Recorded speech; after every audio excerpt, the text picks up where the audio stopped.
Hamma ham o'zini oppoq tutadi.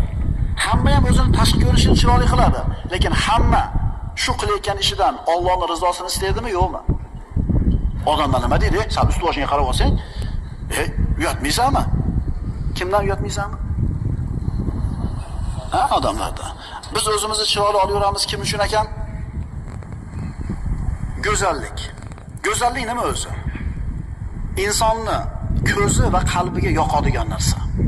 Go'zallik insonni ko'zi tushganda qalbi quvonadigan, qalbi yayraydigan narsa. Go'zallik birodarlar shaklda bo'ladi, axloqda bo'ladi. Go'zallik deyilganda odamlarda tushunchasi faqatgina shakl tushuniladi.